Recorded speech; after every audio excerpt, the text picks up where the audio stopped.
The tomb in Bethany has been closed for 4 days. A heavy stone seals the entrance. Inside lies the body of Lazarus, already entering the unmistakable stage of decomposition. Outside, his sisters, Martha and Mary, are grieving. Their loss is no longer fresh enough to leave room for ordinary hope. The rituals have begun. The mourning has settled in.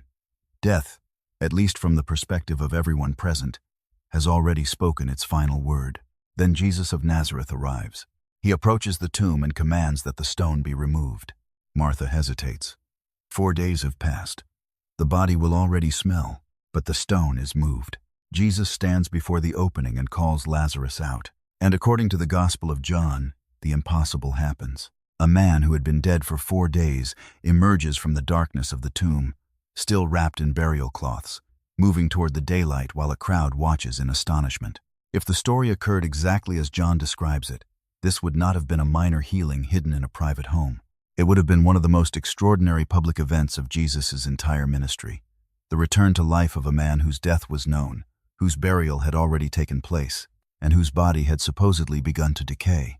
It would seem almost impossible to forget, and yet there is a problem. Matthew never mentions it. Mark says nothing. Luke, who presents himself as someone who carefully investigated the events surrounding Jesus, does not record it either. Only John tells the story. And John was written later than the other 3 Gospels. That silence is where our investigation begins.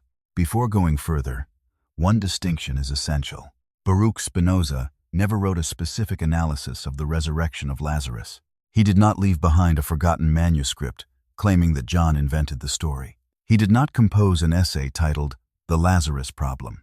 Any presentation suggesting that Spinoza personally performed this exact textual investigation would exaggerate the historical record. What Spinoza did leave us, however, was something far more important. He developed a method. In his time's theological political treatise, he argued that Scripture should be studied as human literature produced by human authors living in particular historical circumstances, using particular forms of language, addressing particular audiences, and pursuing particular religious purposes. For Spinoza, a sacred text could be meaningful without being exempt from investigation. That was revolutionary. Instead of beginning with the assumption that every biblical statement must describe literal history exactly as it happened, Spinoza asked readers to examine authorship, context, language, intention, contradiction, political circumstances, cultural expectations, and literary construction. He also challenged the traditional understanding of miracles. If nature proceeds according to an eternal order, he argued, then a miracle cannot simply mean that God temporarily suspends the laws through which reality itself exists. To Spinoza, God was not a supernatural monarch standing outside creation and occasionally interrupting it. God and nature belong to the same infinite reality. Deus sive natura, God or nature. Everything that exists unfolds within this order. So when a sacred text describes something that appears to violate the normal course of nature, the Spinozist question is not merely, could God do this? The deeper question becomes, why was this story written in this form? What does it accomplish? What human need does it address? What theological meaning does the author communicate through it? And what happens when we examine the narrative using the same intellectual standards we would apply to any other ancient document? Once we apply those questions to Lazarus, something genuinely unsettling appears. Imagine for a moment that you lived near Jerusalem in the 1st century. A publicly known man dies. His family buries him. 4 days later, before numerous witnesses, he walks out of his tomb because Jesus commands him to return. According to John, some of the witnesses were connected to Jerusalem's religious world. The event was not supposedly hidden in Galilee, far from the centers of authority. Bethany was only a short distance from Jerusalem. If such an event had happened publicly, it would have been difficult to contain. Rumors would have spread. Followers of Jesus would have repeated it constantly. Opponents would have needed to explain it. The disciples themselves would almost certainly have remembered it as perhaps the strongest demonstration imaginable of Jesus' authority.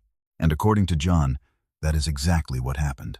The resurrection of Lazarus supposedly created such a crisis that religious leaders gathered to discuss what should be done about Jesus. In John's narrative, the miracle is not merely spectacular. It changes the political situation. It becomes a direct catalyst for the final conspiracy against Jesus. That makes the silence of Matthew, Mark, and Luke much harder to explain. because these writers certainly knew stories of resurrection. Mark tells us about the daughter of Jairus. Luke preserves the story of the widow's son at Nain. Matthew even includes the extraordinary claim that after Jesus' death, tombs opened and deceased holy people appeared in Jerusalem. So it is not as though resurrection stories were considered too strange to include, and yet none of them mentions Lazarus. Not one. The usual explanation is that each evangelist selected different material for different audiences, and generally speaking, that is reasonable. Ancient authors did not attempt to record every event. No biography contains everything. Selection is inevitable, but the Lazarus problem is unusual because John does not present this event as optional background material. He presents it as one of the decisive turning points of the entire story. According to John, Lazarus changes everything, and this creates the first major philosophical difficulty. If 3 earlier accounts independently construct the road toward Jesus' death without any need for Lazarus, while a later account makes Lazarus central to that same development, what are we actually looking at? An omitted historical event? Or a theological narrative created to express something the author of John wanted his audience to understand about Jesus? Spinoza's method does not permit us to answer that question by fear, nor does it allow us to protect inherited conclusions simply because questioning them feels uncomfortable. Understanding begins precisely where emotional protection ends, and this matters far beyond one ancient story. How many beliefs in your own life have you inherited before examining them? How many assumptions seem unquestionably true only because you first encountered them before you had learned to question? How often do human beings confuse familiarity with evidence? That does not mean everything inherited is false. It means inheritance and truth are not identical. Spinoza's intellectual challenge was radical because he asked human beings to distinguish reverence from submission.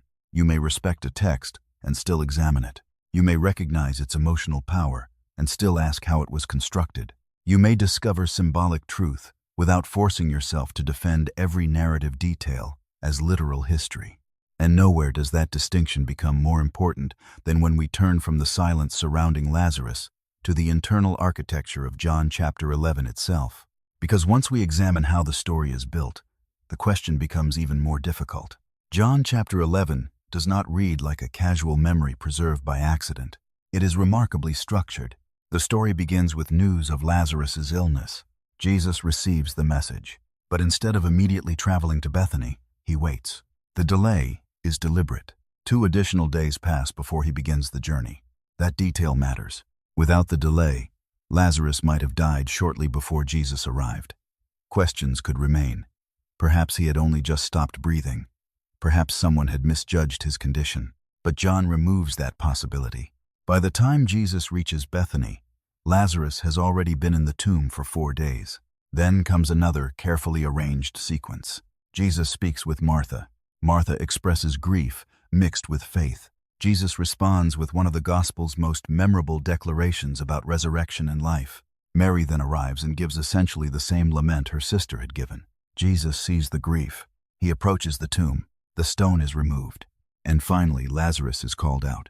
Almost every stage serves a clear narrative purpose. The delay ensures indisputable death. The 4 days eliminate the possibility of temporary unconsciousness. The conversations explain the theological meaning before the event occurs.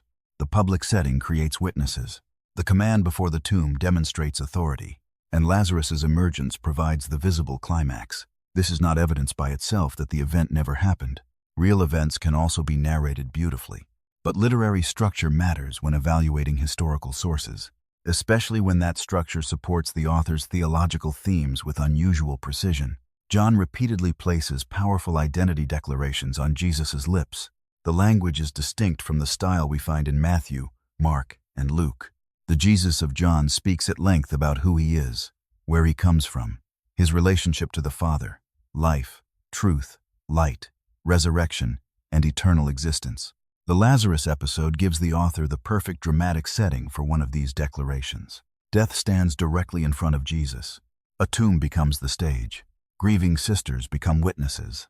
And Jesus becomes not merely someone who teaches resurrection, but the embodiment of resurrection itself. From a literary perspective, the scene is extraordinarily effective. And then we reach the 4 days. This is one of the most important details in the entire story. The transcript we are examining points to an ancient Jewish belief that the soul remained near the body for several days, and that by the fourth day decomposition made death unmistakable and final. Whether every Jewish community understood death in precisely the same way is another historical question. What matters within the narrative is obvious. 4 days communicates finality. Lazarus is not presented as someone who might recover. The author wants no ambiguity. Death has completed its work. Only then does Jesus intervene. Narratively, that makes the miracle stronger. Historically, however, it also raises another question. When a detail functions so perfectly as theological reinforcement, should we first understand it as reporting or as storytelling? Again, Spinoza's method does not tell us to mock the story. It tells us to examine what the story is doing. That distinction is crucial. Many people believe that critical reading means approaching Scripture with hostility, but criticism, properly understood, does not necessarily mean contempt.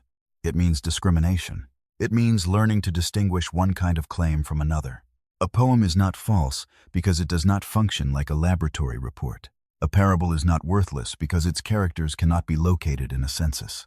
A symbolic narrative may reveal something profound, precisely because symbolism allows human beings to express realities ordinary description cannot capture. The mistake occurs when different categories of truth are forced into one category. Suppose a person says that grief feels like darkness. No intelligent listener demands a measurement of the darkness in lumens. We understand that the image communicates something true without describing a physical change in light. The question is whether ancient religious narratives sometimes operate through a similar symbolic dimension. Spinoza believed they often did.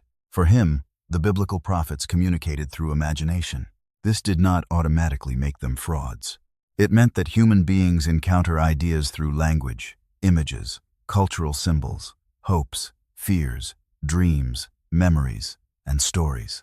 Religious imagination can transmit ethical meaning even when the narrative form should not be confused with scientific description. But the Lazarus story creates another problem. What happens to Lazarus afterward? This man has supposedly passed through death. He has experienced something almost no other human being in the narrative has experienced. He becomes living evidence of Jesus' power. John even tells us that crowds want to see him. The authorities supposedly regard him as such a dangerous sign that they consider killing him as well. For a moment, Lazarus should be one of the most important people in the entire Christian story, and then he disappears. He appears briefly at a meal in the next chapter. After that, nothing. He is not present in the account of the Last Supper. He does not emerge as a major witness during Jesus' arrest. He is not identified at the cross. He does not become a central figure in the resurrection narratives. He plays no major role in Acts. He does not become a recurring witness in Paul's arguments. The most spectacular living demonstration of resurrection vanishes almost completely from the developing Christian record. This absence becomes particularly striking when we turn to Paul. Paul writes before the Gospel of John. In the 15th chapter of 1 Corinthians, he constructs one of the earliest Christian arguments about resurrection. He discusses death. He discusses the resurrection of Jesus. He refers to witnesses and appearances. He is trying to persuade an audience that resurrection is not merely an absurd hope. If there had been a famous man named Lazarus, publicly known to have been dead for 4 days, and then restored to life by Jesus, that example would have been extraordinarily useful. Yet Paul never mentions him. Not once. This does not mathematically prove that Lazarus did not exist. History rarely gives us mathematical proof. Silence can have many causes. Documents disappear. Writers select material. Traditions develop unevenly. People know things they never record. All of that must be admitted. But historical reasoning is cumulative. One silence may be accidental. Several connected silences become more interesting. Matthew is silent. Mark is silent. Luke is silent. Paul is silent. Lazarus disappears from later narrative. Meanwhile, the one gospel that tells the story uses it with extraordinary theological precision. At some point, accumulation begins to matter, and this is where intellectual courage becomes necessary. Not because skepticism is automatically virtuous. It is not. A person can be dogmatically skeptical just as easily as another person can be dogmatically religious. The goal is neither disbelief nor belief. The goal is understanding. And understanding asks us to remain with uncertainty long enough for the evidence to speak.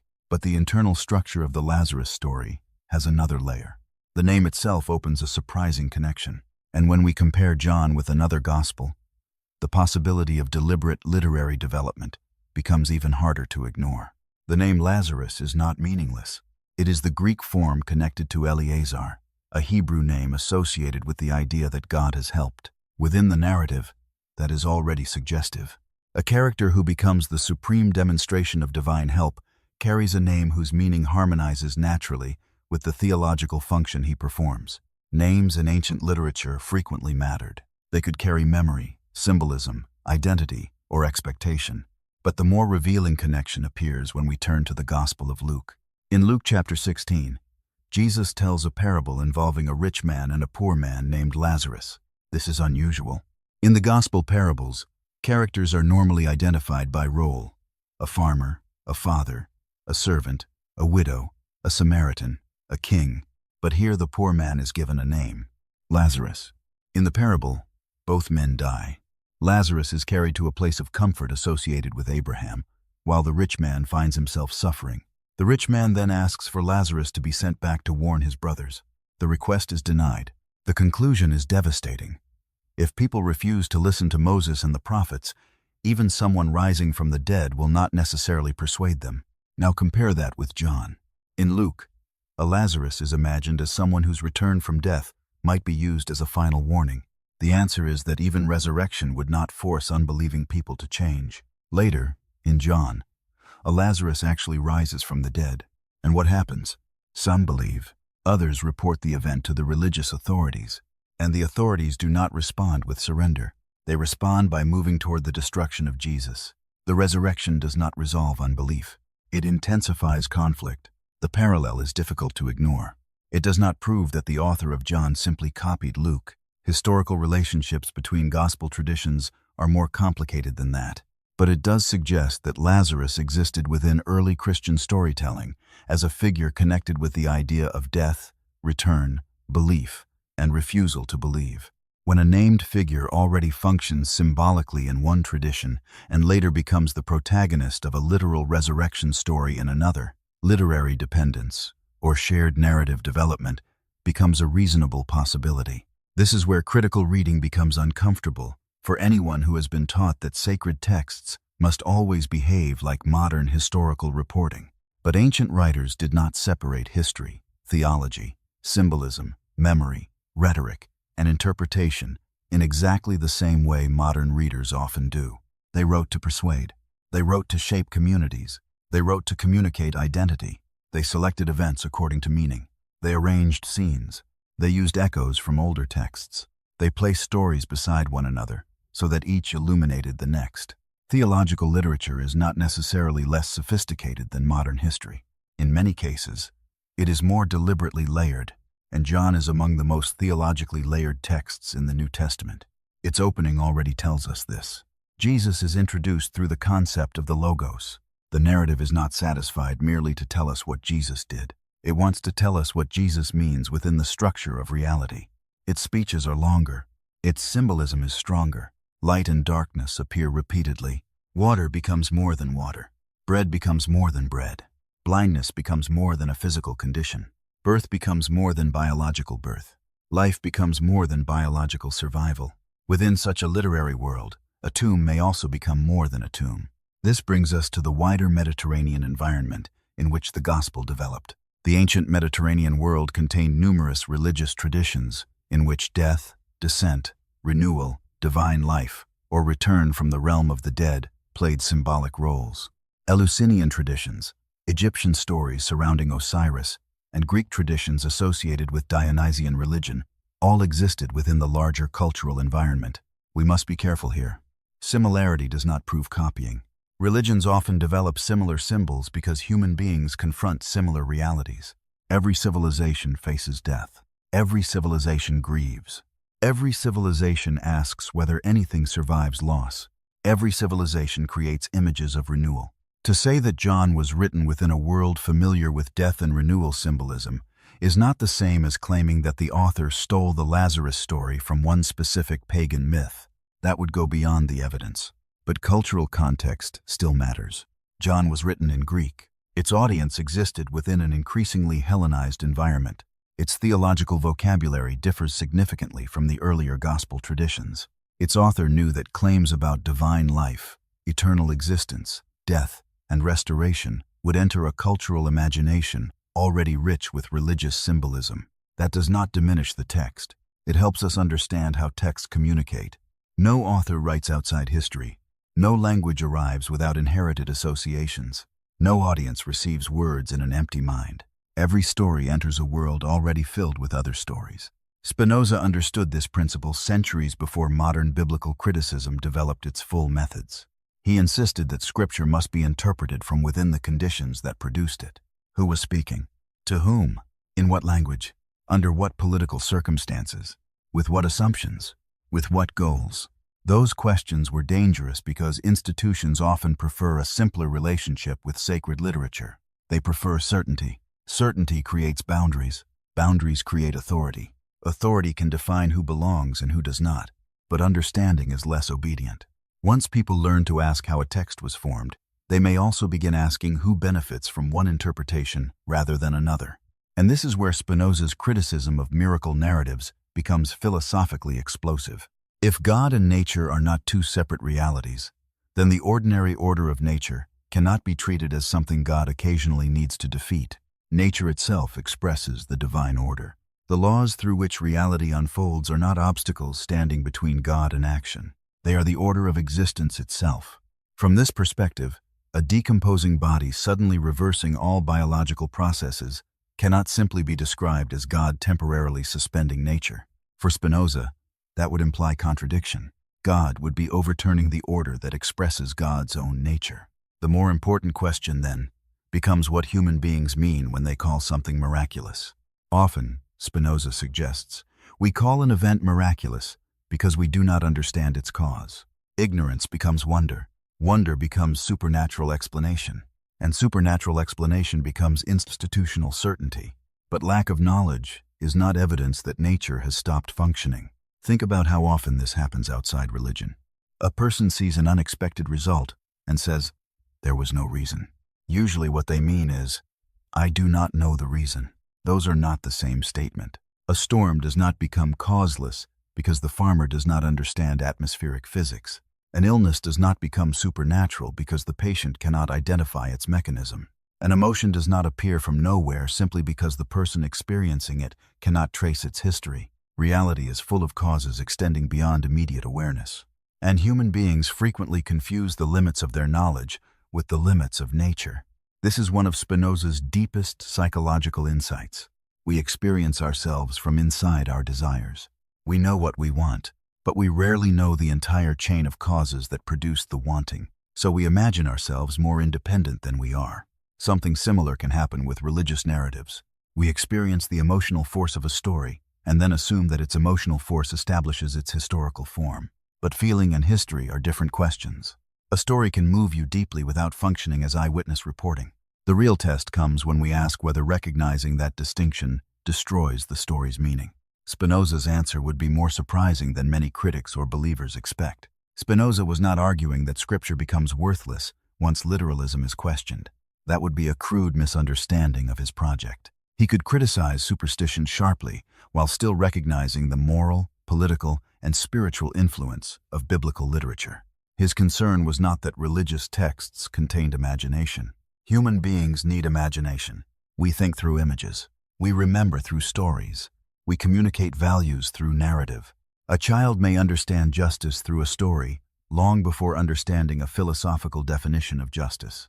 A grieving person may understand hope through an image before being able to express that hope logically. The problem begins when imaginative language is transformed into compulsory historical certainty. A symbol becomes a test. A narrative becomes a boundary.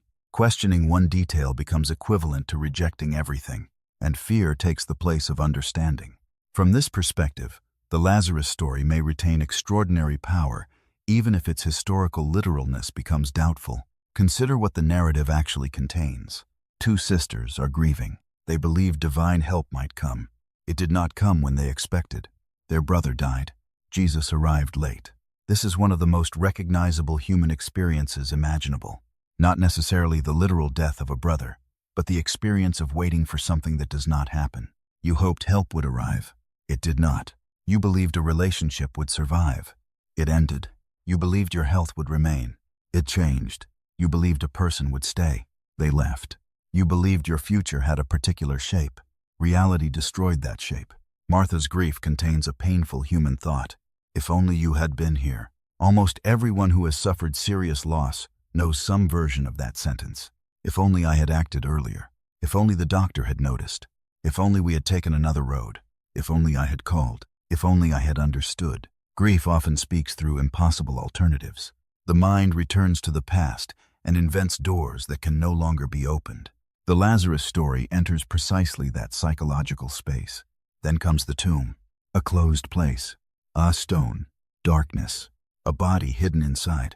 Whether or not one reads the scene historically, its symbolic power is obvious. Human beings also construct tombs within themselves. There are memories we seal away, failures we stop discussing, versions of ourselves we consider dead. Shame can become a tomb. Despair can become a tomb. A life organized entirely around an irreversible loss can become a tomb. To say this does not require turning the story into cheap motivational psychology. The story remains about death. Its power comes from refusing to soften death. Lazarus is not sleeping comfortably. The narrative emphasizes finality. 4 days. Decay.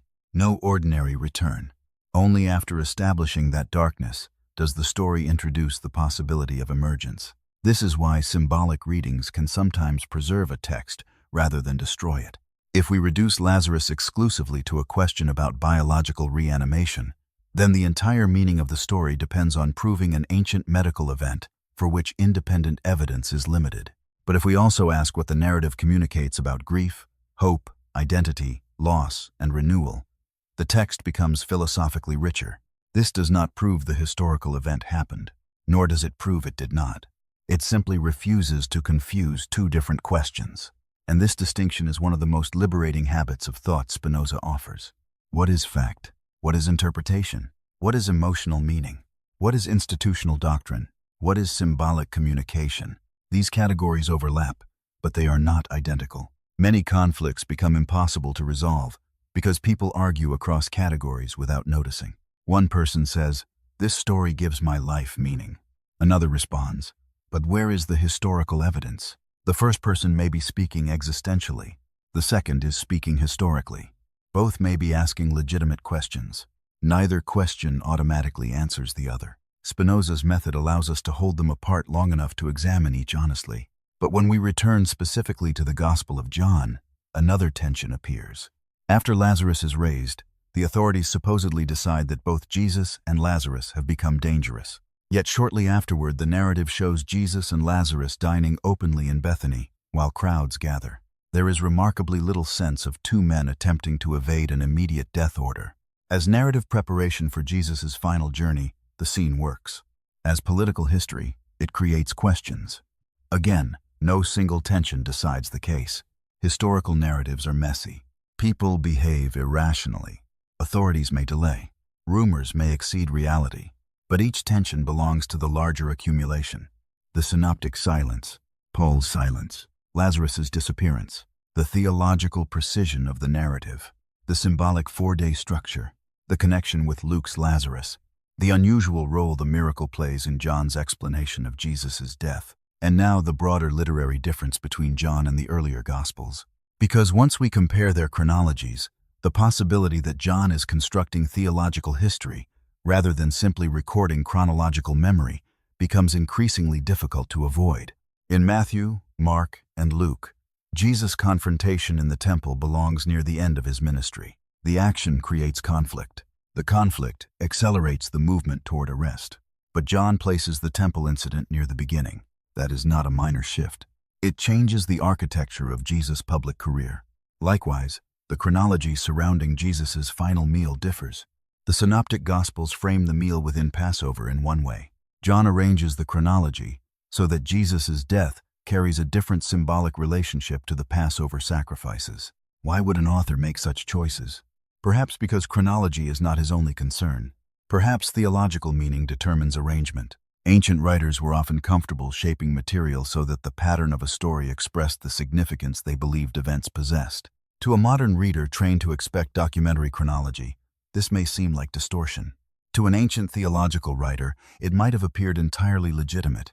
The author is not merely asking, what happened next? He is asking, what does this reveal? And in that kind of writing, sequence becomes interpretation.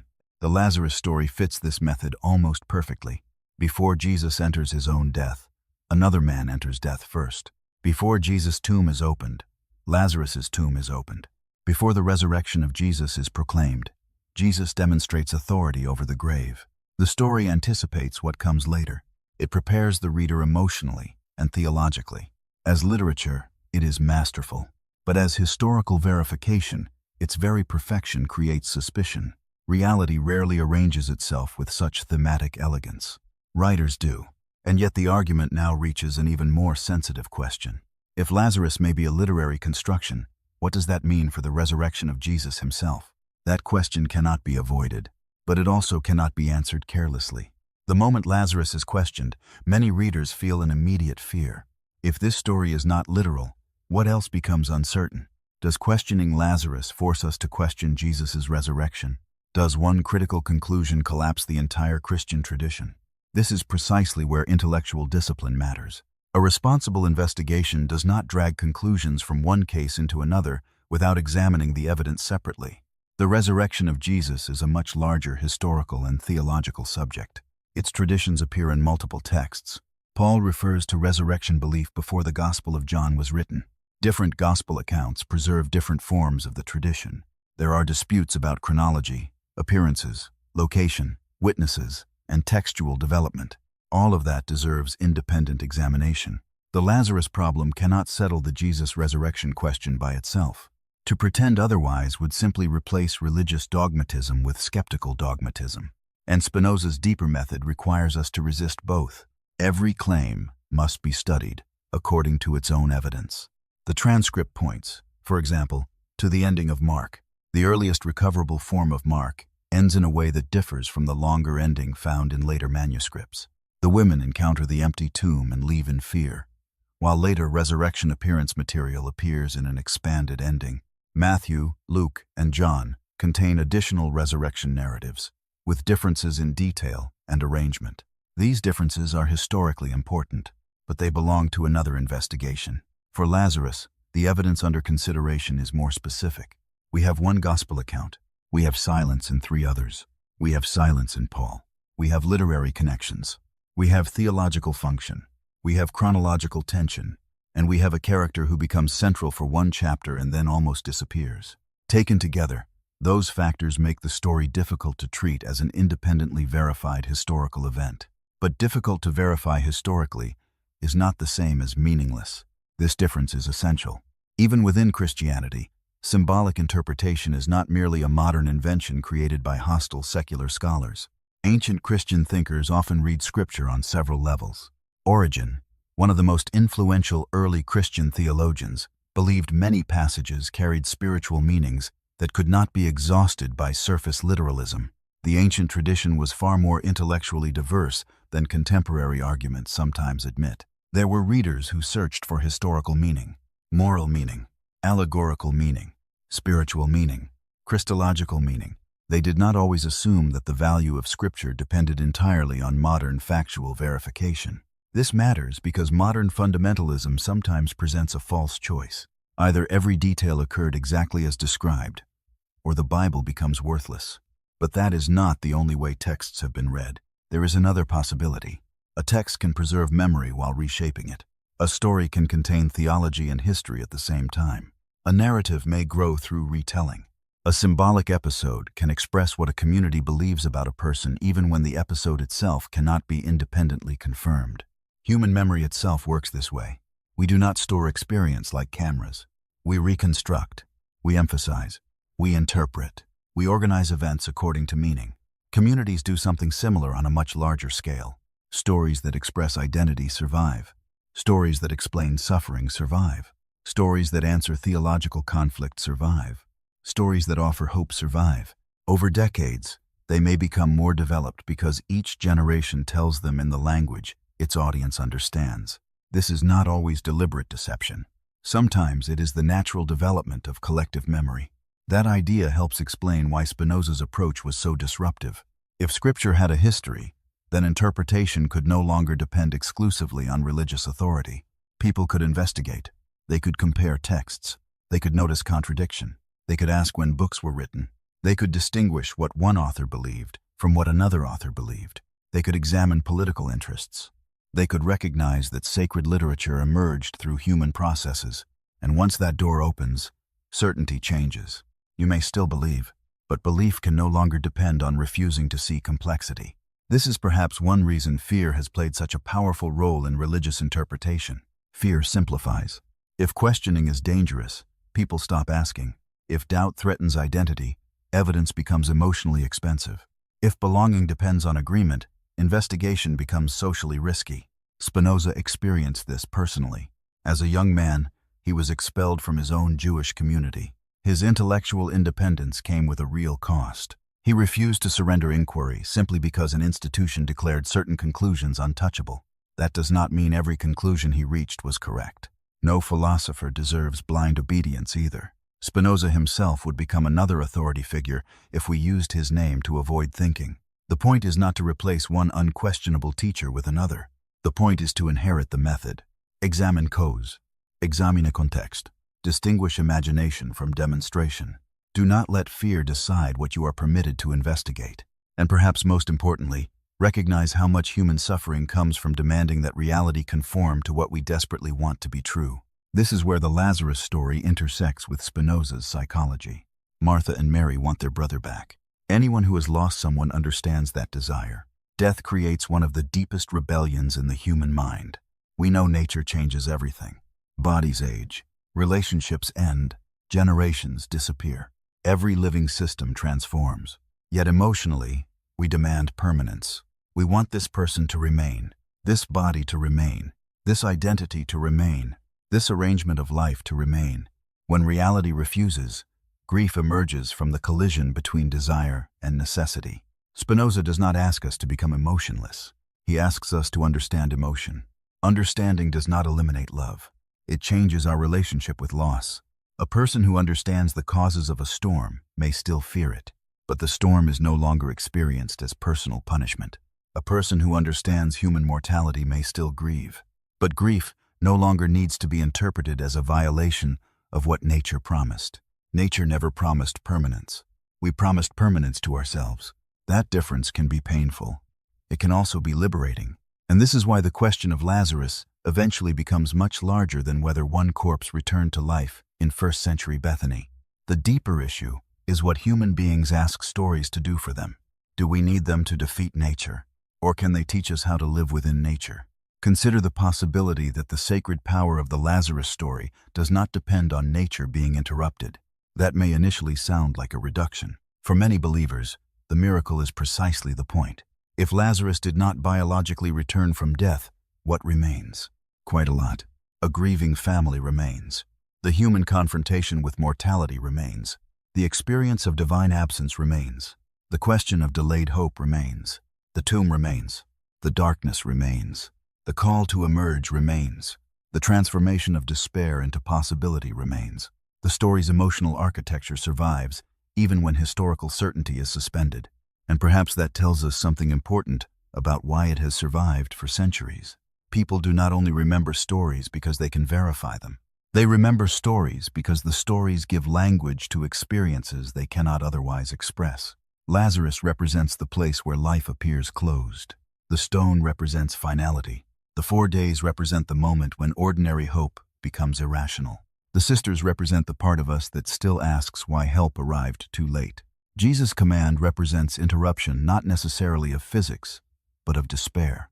A person may hear that story while standing beside an actual grave. Another may hear it after losing a marriage. Another after addiction.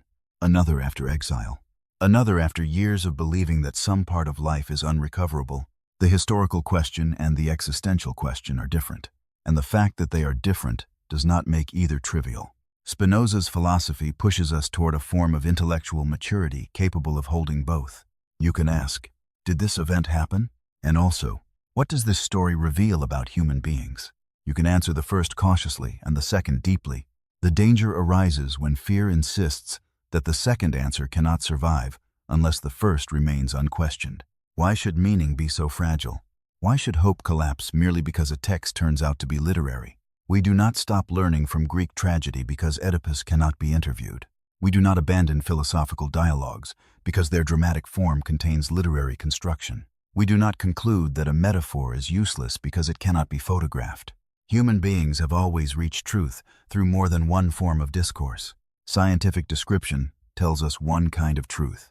Historical analysis tells another. Philosophy asks another kind of question. Art reveals patterns through imagination. Religion frequently mixes memory, symbol, law, ritual, poetry, history, and communal identity. Confusion begins when one form is required to behave like another. Spinoza's project can therefore be understood as an attempt to free Scripture from the impossible burden of being something it may never have intended to be. A theological narrative does not need to function like a medical report.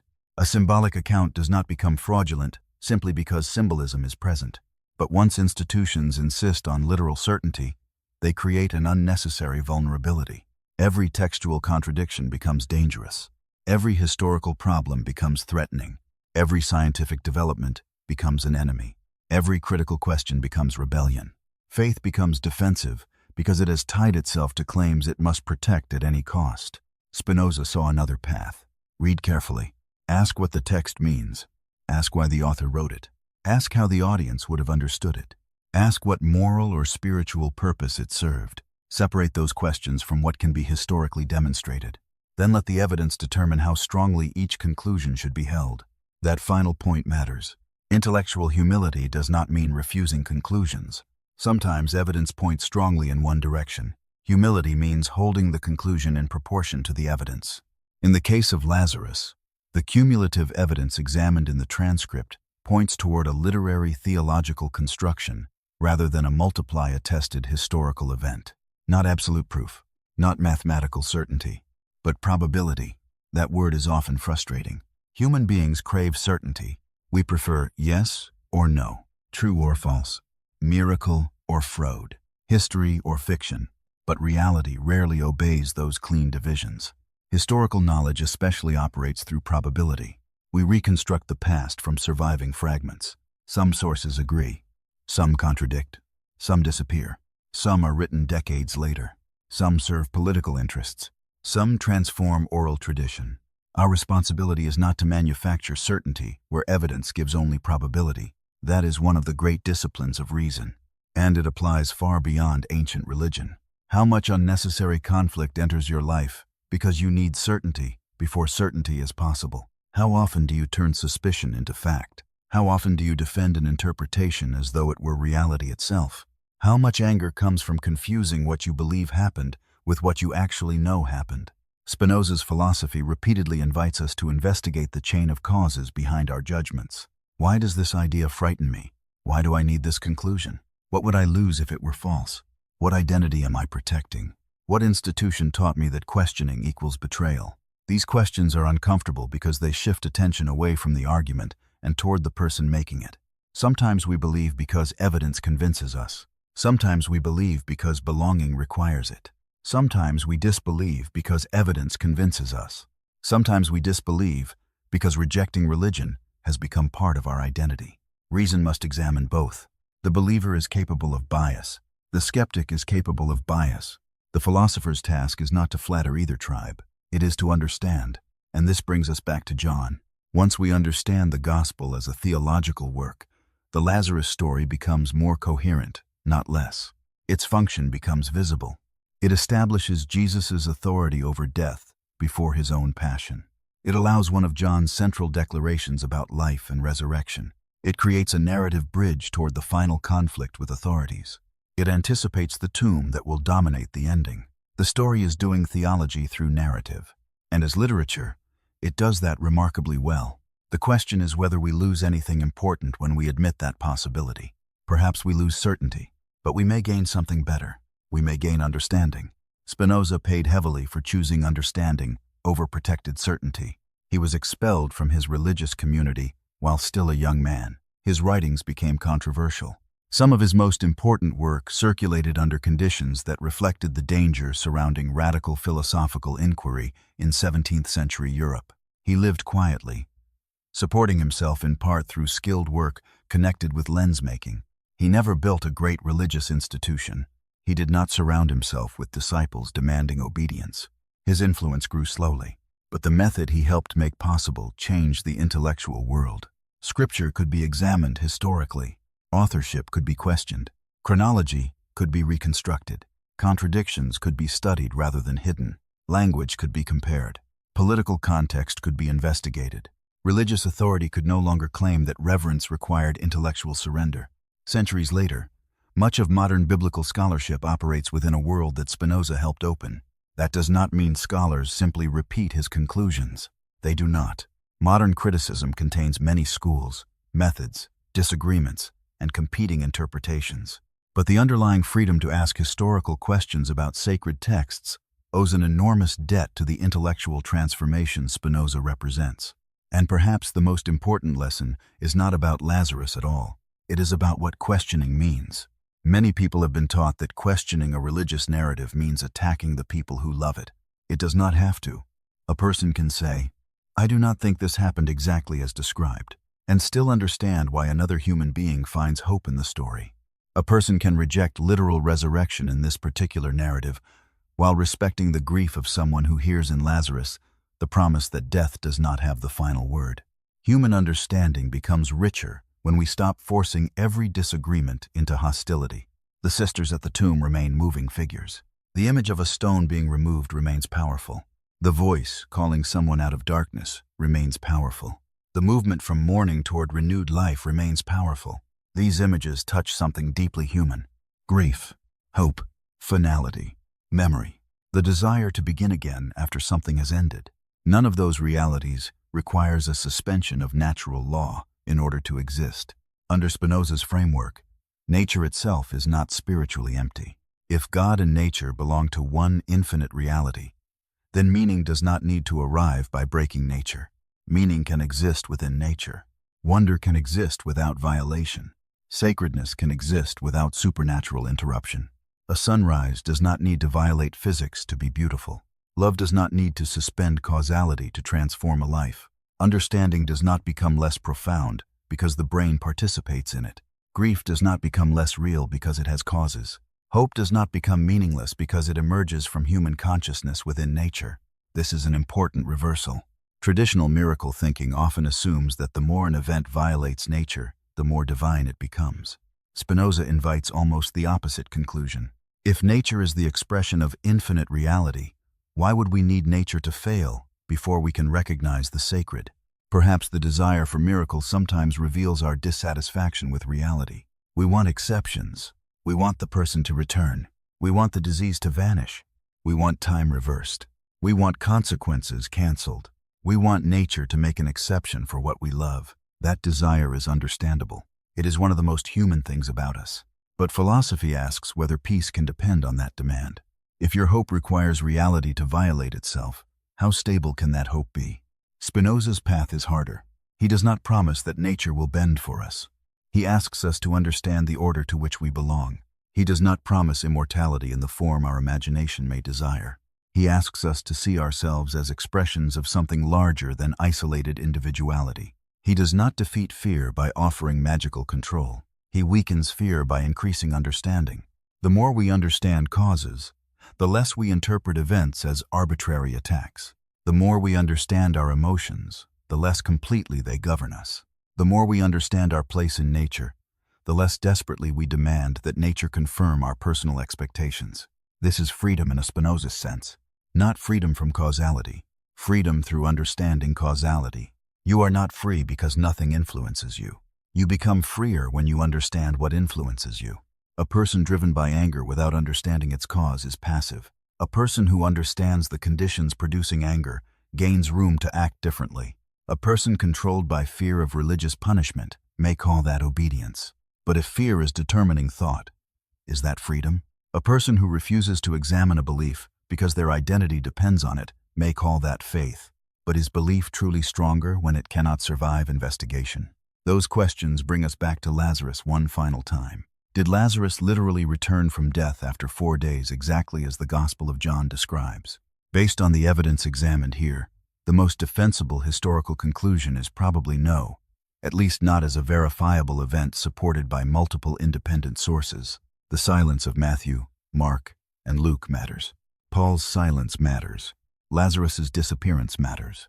John's distinctive theology matters. The narrative structure matters. The symbolic details matter. The chronological differences matter. None alone settles the case. Together, they form a pattern. But the deeper question remains, why has this story survived?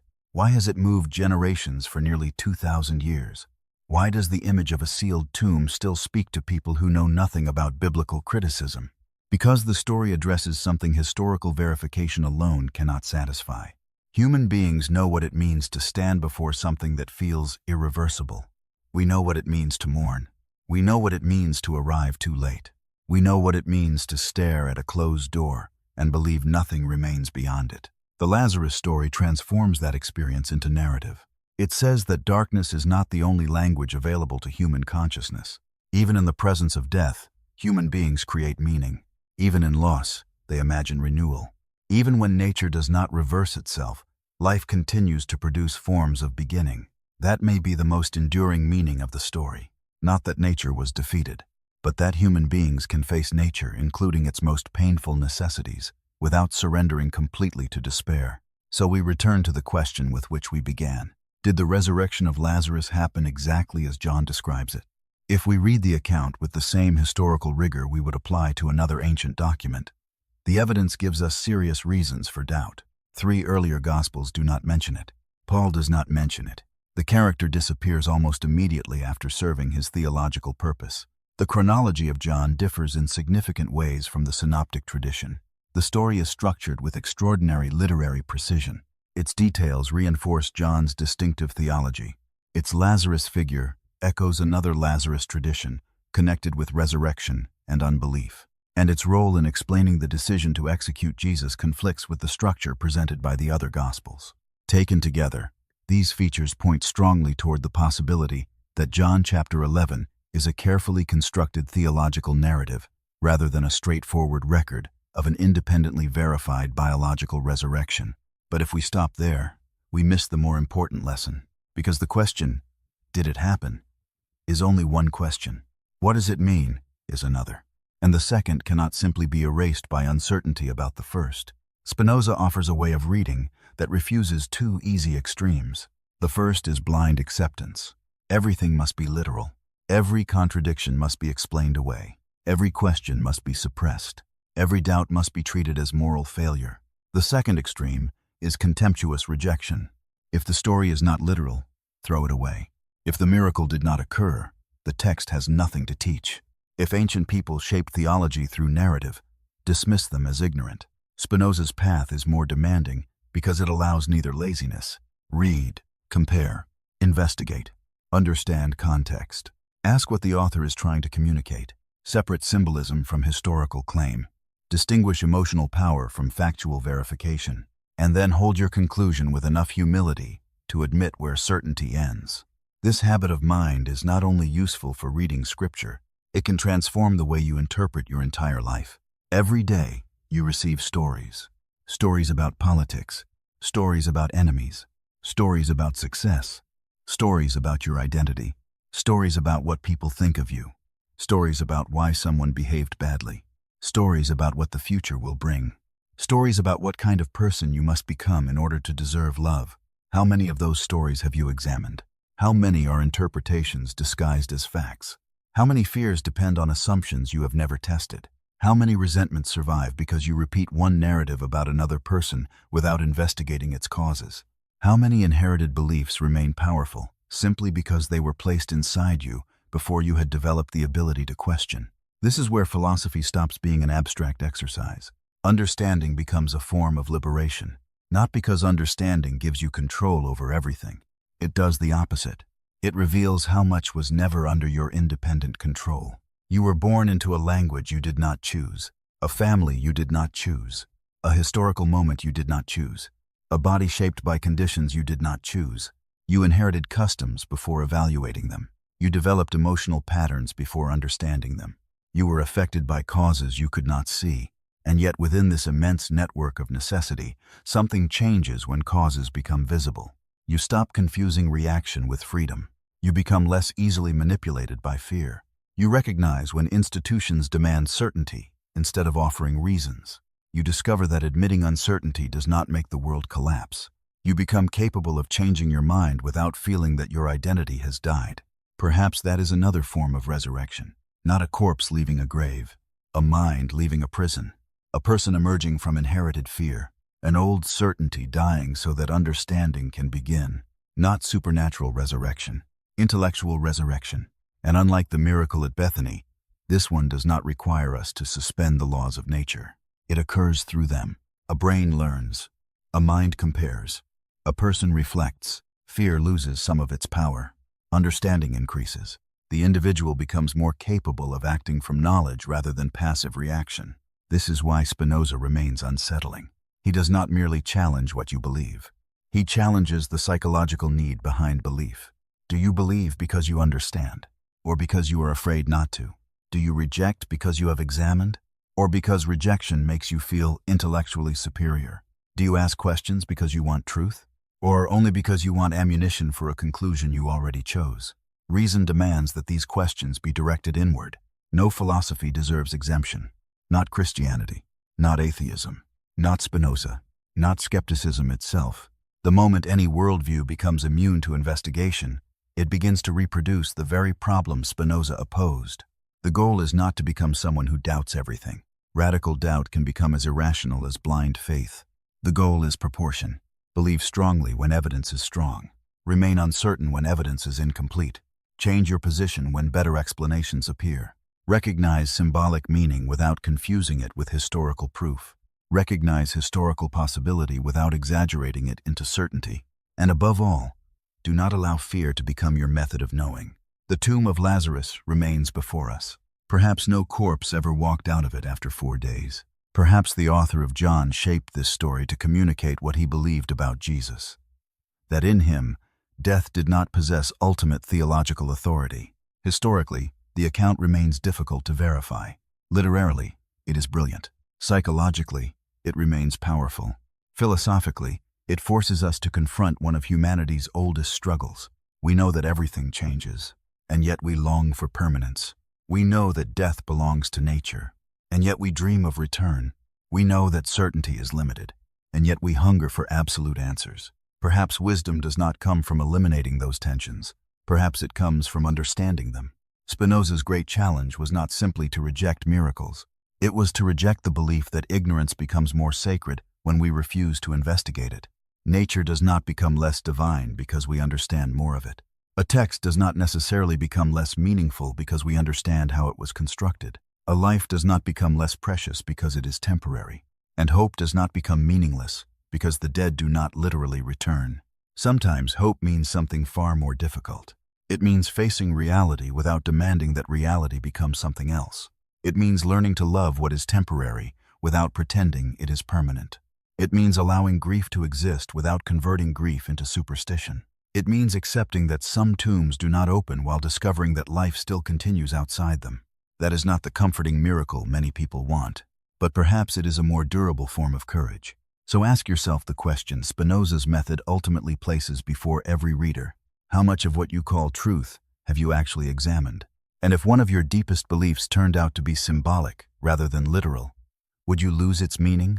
Or would you finally be able to understand it differently?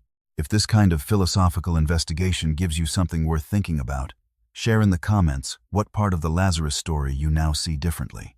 And if you want to continue examining philosophy, religion, history, and the assumptions we inherit without fear of difficult questions, subscribe and continue the journey. Because the purpose of philosophy is not to tell you what you are required to believe. It is to help you understand why you believe anything at all.